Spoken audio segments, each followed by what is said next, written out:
장기적으로 투자할 주식 종목 딱 하나만 고르라면 저는 망설임 없이 이 종목을 고르겠습니다. 지금 벌써 머릿속에서 종목 여러 개 떠오르셨나요? 솔직히 우리 다 주식하고 있지만 어떤 종목이 진짜 좋은지 자신 있게 말하기 어렵잖아요. 뉴스 보면 다 좋아 보이고 유튜브 보면 다 그때그때 떠오르는 테마주 같고, 아니 도대체 뭘 사야 돼? 내가 사면 떨어지고 내가 팔면 오르고, 이런 고민은 다들 있으실 겁니다. 그래서 오늘은 제가 좋은 종목 하나, 정말 장기적으로 가져갈 만한 종목 하나를 알려드릴 겁니다. 저는 사실 이 종목에 이미 투자를 하고 있고 앞으로의 투자 계획도 말씀드릴게요. 투자 고수는 아니지만 이 종목만큼은 납득이 되실 거고, 실제로 제 친인척들에게도 추천하는 종목들입니다. 적금도 들지 말고 이걸 모아가라고 합니다. 심지어 이 선택은 워렌 버핏이 가족에게 남긴 조언과도 같은 방향입니다. 그냥 일개 개미 투자자 한 명의 감이 아니라 검증된 논리라는 거죠. 바로 본론으로 들어가겠습니다. 장기적으로 투자할 주식 딱 하나만 고르라면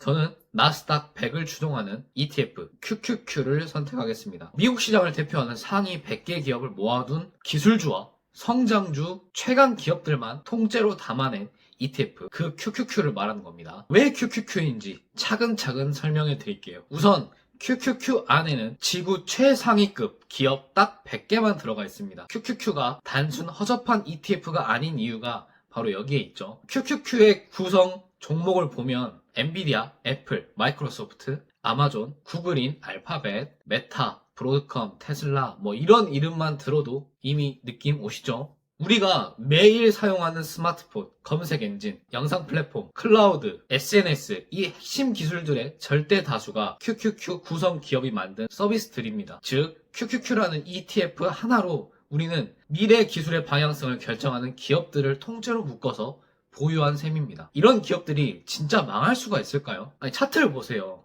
애플이고요, 엔비디아고요, 알파벳이고요, 아마존입니다.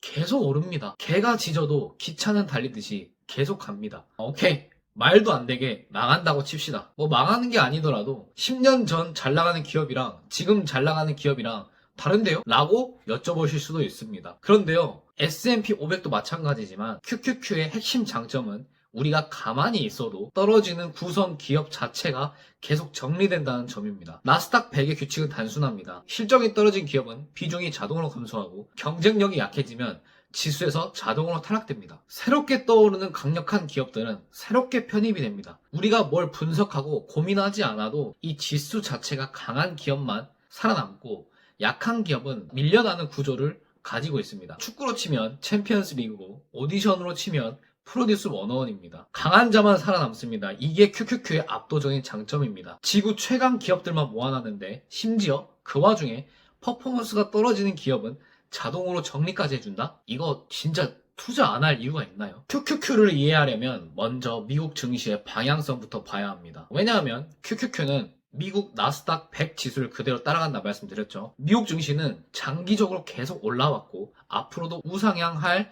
가능성이 가장 높은 시장입니다. 아니, 미국이 안 오르면 어디가 오를 건데? 이건 감정이 아니라 구조입니다. 세계 GDP 1위, 기축통화 달러, 글로벌 자본이 위기 때 가장 먼저 달려가는 곳, 혁신 기업의 집합체. 세상이 흔들릴 때마다 돈이 결국 미국으로 몰린다는 걸 우린 이미 여러 번 봤습니다. 2008년 금융위기, 코로나 폭락, 그 어떤 위기가 와도 마지막에 다시 살아나는 건 늘 미국 시장이었어요. 나스닥은 신이다 라는 말이 괜히 나온 게 아닙니다. 미국 시장 전체를 믿는다면 그 심장부에 해당하는 나스닥 100 지수를 추종하는 QQQ도 같은 방향성을 가진다고 봐야 합니다. S&P 500도 훌륭하지만 QQQ는 미래 성장 중심입니다. 많은 분들이 S&P 500, VO나 SPY나 비교를 많이 하시는데 둘 다 세계 최고의 지수임은 맞습니다. 하지만 구조가 약간 다릅니다. S&P 500은 미국 전반의 우량 기업 전체를 뜻하고 QQQ는 그 중에서도 혁신, 기술, 성장 중심의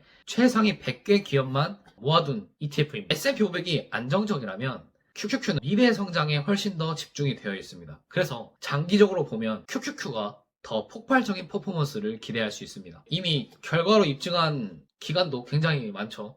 아니, 그냥 솔직히 위험 대비 이익이 아니라 순수 성장성으로만 봐도 QQQ가 압도적입니다. 말 그대로 사기캐입니다. 물론 QQQ는 기술주와 성장주 탑 100을 모아놨기 때문에 단기적으로는 변동성이 좀 클 수는 있습니다. 뭐 코로나 폭락이라든지 금리 이슈라든지 최근에 AI 버블 논란 등 단기적으로는 위기도 찾아오고 변동성도 있습니다. 하지만 차트를 길게 보자고요. 시계열을 길게 늘어뜨리면 결론은 매번 똑같습니다. 다시 올라온다. 그리고 그 이전 고점을 뚫는다. 이건 단순히 미국이 좋아서가 아닙니다. 기술 발전이 곧 QQQ의 성장입니다. AI, 반도체, 클라우드, 소프트웨어 등 미래 산업의 심장들이 모두 QQQ에 들어가 있습니다. 미국 플랫폼이 세계 소비를 장악하고 있죠. 검색이면 구글, 유튜브도 지금 구글 거죠. 스마트폰은 애플, 영상이면 유튜브, 인스타는 메타. 인플레이션 또한 자산 가격을 장기적으로 끌어올립니다. 돈의 가치가 떨어지면 기업 자산의 가치는 장기적으로 올라가는 구조죠. 이 세 가지 힘이 지수 전체를 장기 우상향으로 밀어 올립니다. 투자 레전드 워렌 버핏 할아버지가 남긴 말이 있습니다. 미국 주식에 쇼패팅하지 말아라. 지속적으로 우량한 미국 증시의 ETF에 장기적으로 투자한다면 그 어떤 금융 상품보다 더 높은 수익을 올릴 수 있을 것이다. 이 말은 미국이라는 시스템 전체에 올라타라는 뜻입니다. 그 중에서도 조금만 공격적으로 가보자고요. 공격적이라고 해도 S&P 500에 비해 변동성이 크다는 거지 웬만한 개별 종목들보다 튼튼합니다. 워렌 버핏 할아버지가 준 조언을 가장 직관적이고 정확하게 실천하는 ETF가 저는 QQQ가 아닐까 생각합니다. 미국의 미래 성장 엔진을 그대로 가져오는 포트폴리오니까요. 여기서 잠깐 국내 주식 이야기를 한번 해보겠습니다. 저는 전략적으로 국내 주식을 몇 종목 빼고는 오래 들고 가지 않습니다. 한국 시장은 솔직히 미국 시장처럼 이런 천상계 기업이 없습니다. 냉정하지만 사실입니다. 한국에도 삼성전자나 SK하이닉스 등 좋은 기업이 많지만 엔비디아, 애플, 마이크로소프트, 아마존, 알파벳 이 정도급 기업은 한국에 없습니다. 세계 시총 순위를 보자고요. 미국 기업이 수두룩합니다. S&P 500이나 QQQ는 천상계 기업들의 집합체입니다. QQQ는 그 천상계 중에서도 탑 100 강한 놈들만 남겨놓은 거예요. 위기가 올지언정 결국 계속 오른다. 게다가 전고점 뚫는다. 솔직히 투자 안 할 이유를 저는 더 찾기가 어려워요. 자, 이제 제가 QQQ를 좋다고 말씀드렸으니 이게 제일 궁금하실 겁니다. 그래서 너는 실제로 어떻게 투자하는데? 말로만 떠드는 게 아니라 저도 제 돈을 넣어서 실제로 투자를 하고 있는데요. 저는 QQQ 외에도 여러 종목을 투자하고 있긴 합니다. 물론 국내 주식도 있고 미국 주식도 있고 다양한 종목들을 가지고 있는데요. 그 중에서도 QQQ만큼은 비중을 확실하게 높게 가져가고 있습니다. 그리고 앞으로도 높게 가져가려고 합니다. 왜냐하면 장기적으로 시장의 방향성을 믿는다면 그 중심에 서 있는 QQQ의 비중을 크게 가져가는 것이 가장 효율적인 전략이라고 저는 생각하기 때문입니다. 그래서 저는 QQQ를 이렇게 투자합니다. 제 영상을 보신 분들은 아시겠지만 저 몰빵 투자를 절대 안 합니다. 아무리 좋은 QQQ라도 단기 고점일 수도 있고 조정이 올 수도 있고 우리는 미래를 정확하게 예측하기 어렵잖아요. 그래서 저는 7번에 나눠서 분할 매수 전략을 미리 세워놨습니다. 어느 정도 하락 시에 추가 매수를 일정 부분씩 담아내는 방식입니다. 그러니까 분할 매수를 한다는 거예요. 이렇게 하면 좋은 점이 뭐냐면 올라가면 이미 산 물량이 올라가서 좋고 떨어지면 더 싼 가격에 추가로 살 수 있어서 좋습니다. 어떤 시장 상황에서도 최악의 타이밍을 피할 수 있는 방어 구조가 자동으로 생깁니다. 이게 분할 매수의 진짜 힘이에요. 저는 무조건 또 존버만 하진 않습니다. 상승이 과열되거나 내 자산에서 QQQ의 비중이 너무 커졌다고 판단되면 마찬가지로 여러 번 나누어서 매도를 할 겁니다. 근데 이건 단타라기보다는 내 전체 자산 비중을 조절해서 포트폴리오가 지나치게 한쪽으로 기울지 않도록 관리하는 그런 느낌이라고 보시면 돼요. 쉽게 말해서 분할 매수, 분할 매도를 하겠다는 겁니다. 여기에 더해서 별도로 저는 매달 적립식으로 QQQ를 모아갈 예정입니다. 제가 또 하나 믿는 전략이 바로 적립식 투자입니다. 매달 일정한 날, 일정 금액을 자동이체 하듯이 꾸준히 QQQ에 넣을 겁니다. 이렇게 적립식을 병행하면 하락장은 할인 기간이 될 수 있고 상승장은 보너스 기간이 되는 구조가 만들어지는 거죠. 저는 이렇게 분할 매수, 분할 매도, 그리고 플러스 월 적립식을 동시에 가져가려고 합니다. 자, 그러면 이쯤에서 이렇게 또 질문하실 수도 있어요. 아니, 아무리 QQQ라고 해도 떨어질 때는 무섭잖아요. 하락장에는 손절해야 하나요? 여러분, 다른 종목들은 몰라도 QQQ는 절대 손절하지 마세요. 현금이 필요하지 않는 이상 절대 손절하지 마세요. 투자 전설 피터 린치 아시죠? 피터 린치는 15년간 펀드를 운영하면서 무려 9번의 큰 하락장을 겪었습니다. 15년 중 9번이면 거의 1에서 2년에 한 번씩 큰 폭락이 왔다는 건데 결과가 어떻게 됐나요? 피터 린치는 역사에 남을 만큼 압도적인 연평균 수익률 약 30% 이상을 기록했습니다. 사람들은 성공한 결과만 보지만 그 안에 9번의 공포, 9번의 폭락, 9번의 멘탈 붕괴 순간이 들어 있었습니다. 하지만 그 폭락들을 견디고 하락장에서 오히려 기회로 삼고 장기적으로 꾸준히 사면서 버텼기 때문에 그 결과가 가능했던 겁니다. 물론 이런 QQQ처럼 좋은 주식을 사야 되는 거겠죠. 장기 투자라는 말이 그냥 존버하면 되지 않아? 이렇게 쉬워 보이지만 실제로는 정신력 싸움입니다. 떨어질 때도 꾸준히 사고 공포가 와도 계획대로 적립하고 무섭더라도 분할 매수로 리스크를 낮추고 올라갈 때는 분할 매도로 비중을 조절하고 결국 하락장을 견디고 꾸준히 적립식을 유지한 사람이 10년, 20년 뒤에 엄청난 차이를 만들어내는 겁니다. 그래서 저는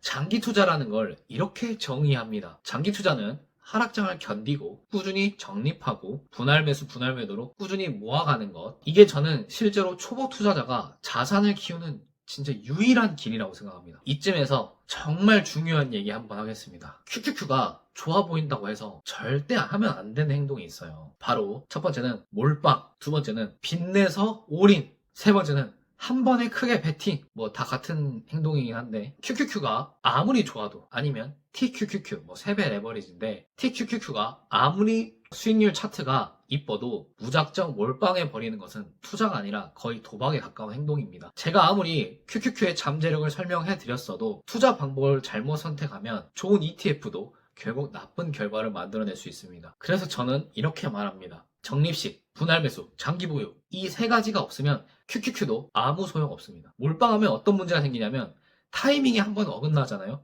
멘탈이 터지고 떨어질 때 버티지 못해서 손절하게 되고 손절하면 또 어떻게 되나요? 결국 올라갑니다. 그 올라가는 구간은 절대 보지 못합니다. 배가 아프거든요. QQQ는 떨어지는 순간마다 기회가 되는 종목인데 몰빵하면 그 기회가 공포로 바뀝니다. 그래서 제가 늘 강조하는 건 단 하나입니다. 좋은 ETF를 산다고 끝이 아니다. 그걸 어떻게 사느냐가 인생의 변화를 결정한다. 절대 무리하면 안 됩니다. 그리고 제가 마지막으로 QQQ를 좋아하는 이유를 조금 감성적으로 한번 말씀드려볼게요. 우리가 투자를 할 때 흔히 이런 착각들을 합니다. 내가 타이밍을 잘 잡아서 수익 냈다. 심리 싸움에서 이겨서 돈 벌었다. 뭐 내가 종목을 너무 잘 골랐다. 뭐 이렇게 내가 잘해서 돈을 벌었다는 착각이 있을 수 있는데 하지만 제가 생각했을 때는 제가 생각하는 투자의 방향은 아닙니다. 특히 QQQ 같은 지수 ETF는 더더욱 그렇습니다. QQQ에서 수익이 나는 이유는 내가 잘해서가 아니라 이런 천재 기업들이 잘해서입니다. 엔비디아가 미친 혁신을 했고 애플이 생태계를 만들었고 구글이 검색, 유튜브, 뭐 최근엔 AI까지 장악을 하고 있고 그렇기 때문에 우리가 수익을 얻는 것입니다. 우리가 뭐 대단한 게 아니라 사실 그 기업들이 대단한 거죠. 결국에는 그 최고의 기업들이 발전하고 싸우고 이겨서 그런 결과를 같이 즐기는 겁니다. 챔피언스 리그에서 바르셀로나와 레알 마드리드가 경기를 하는 걸 보는 거예요. 그냥 저희는 관중 입장에서. 아니면 뭐 프로듀스 101 뭐 저는 정말 재밌게 봤었는데 프로듀스 101처럼 출연자를 응원하듯이 우리는 그냥 심사위원석에 있거나 아니면 뭐 관중석에서 재밌게 즐기면 되는 겁니다. 저희가 해야 할 일은 뭐 단순합니다. 첫 번째, 즐길 것. 두 번째는 조급해하지 않고 꾸준히 사 모으는 것. 그리고 세 번째는 장기적으로 들고 가는 것. 기업들의 성과를 같이 즐기자고요. 사실 이게 QQQ 아니면 S&P 500의 본질이죠. 저희는 기업들 결실을 맺는 것을 같이 나눠서 응원하고 또 장기 투자하고 그러면 되는 겁니다. 그래서 QQQ, S&P 500은 쫄지 마세요. 변동성이 오더라도 오히려 더 좋은 기회로 삼고 전혀 쫄 필요가 없습니다. 그래도 이게 처음 투자하시는 분들이라면 겁이 날 수 있어요. 뭐 최근에 AI 법을 이슈 때 단기 하락이 있었겠지만 그런 하락들이 올 때마다 이게 맞나? 지금 팔아야 되나? 너무 무서운데? 계속 들고 가도 되나? 뭐 이렇게 느끼실 수도 있는데 그럴 때마다 이 영상을 다시 찾아오세요. 그러면서 제 욕도 하시고 제 욕은 하지 마시고 같이 버티고 같이 모아가고 같이 성장하면은 또 이겨낼 수 있습니다. QQQ는 어차피 오르니까 오늘 영상도 끝까지 봐주셔서 진심으로 감사드리고요. 제가 유튜브에서 하지 못하는 말들은 제 블로그를 통해서 말씀드리고 있으니까 블로그도 한 번씩 놀러와 주시고 다음 영상에서 또 뵙겠습니다. 다음 영상에서 뵙겠습니다. 감사합니다.